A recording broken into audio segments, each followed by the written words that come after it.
வணக்கம் நண்பர்களே. நடிகர் விஜய் தவகனுடைய தலைவர் நேற்று மகளிர் தினத்தில் ஒட்டி ஒரு செய்தி வெளியிட்டிருந்தார். எல்லாத்துக்கும் தெரியும். நாம் எல்லோரும் சேர்ந்து இந்த ஆட்சியை அகற்ற வேண்டும்.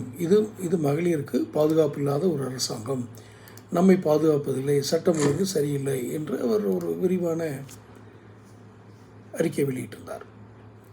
வீடியோ செய்தி. ஆனால் தன் ரசிகர்கள் அதிகம் ஏமாறும் அல்லது அதிகம் ஏமாந்து பணத்தை இழந்து நிற்கும் போலி சாமியார்கள், குறிப்பாக நித்யானந்தா குறித்து விஜய் ஏன் வாய் திறப்பதில்லை? அதில் ஒரு ரகசியம் இருக்கிறது, மிகப்பெரிய ரகசியம் இருக்கிறது.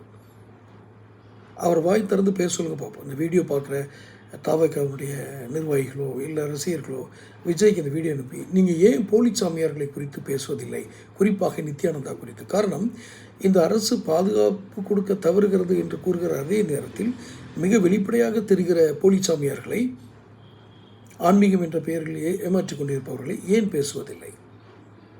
நித்யானந்தா, ஜக்கி வாசுதேவ் இவர்களை அதில் ஜக்கி வாசுதேவ் கூட விட்டுருங்க, விஜய் ஏன் அதை பற்றி பேசுறதில்லை? போலி சாமியார்களை பற்றி பேசுவாரா? பேச மாட்டேன். உறுதியாக சொல்கிறேன், பேச மாட்டேன்.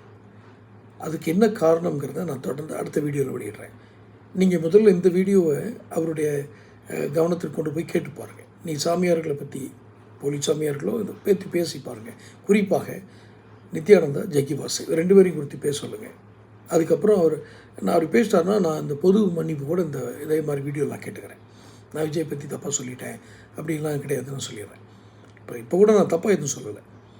அவர் தன்னுடைய ரசிகைகள் ஆண்கள் கூட ஏமாறும் ஒரு போலி சாமியார்களை குறித்து ஏன் பேசுவதில்லை, அவர் பேச மாட்டார் என்பதுதான் என்னுடைய ஒரு கணிப்பு.